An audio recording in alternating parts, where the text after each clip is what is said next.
स्वातंत्र्यदिनीही लाखो विद्यार्थ्यांचं झेंडावंदन। जुन्या गणवेशातच शाळेच्या पहिल्या दिवशी नवा गणवेश देण्याचं सरकारचं आश्वासन फोल।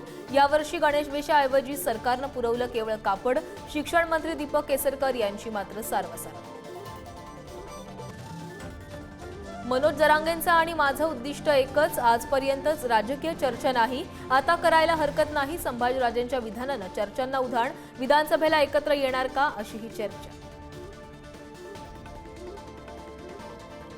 छगन भुजबळांच्या नादाला लागून देवेंद्र फडणवीस एक दिवस सत्ता घालवतील। संपवासंपवी हे नवं खातं काढून फडणवीसांकडे द्यावं, जरांगेंचा फडणवीसांवर निशाणा।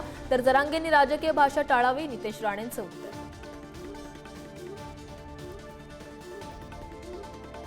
जरांगे एकही उमेदवार उभे करणार नाहीत, लक्ष्मण हाकेंचं वक्तव्य। जरांगेंच्या आंदोलनाला पवारांनी छुपा पाठिंबा दिल्याचाही दावा।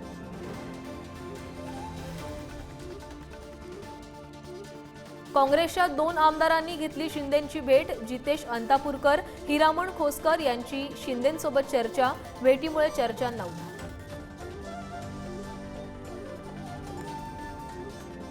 माझी मवियासोबत येण्याची पूर्ण तयारी, तुम्ही जेवढ्या जागा द्याल तेवढ्या लढण्याची तयारी। इम्तियाज जलील यांची मवियाला ऑफर, तर हायकमांडशी चर्चा करावी लागेल, विजय वडेट्टीवारांची माहिती।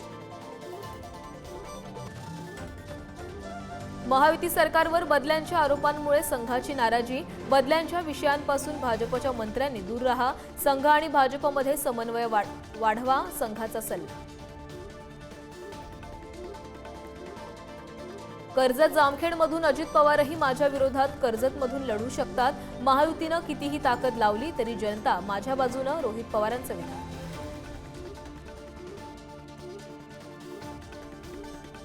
सामनातून रवी राणांचा लोटसट मजनू असा उल्लेख। रवी राणांची धमकी ही राज्यातील लाडक्या बहिणींचा अपमान। लाडकी बहीण योजनेवरील वक्तव्यावरून टीका।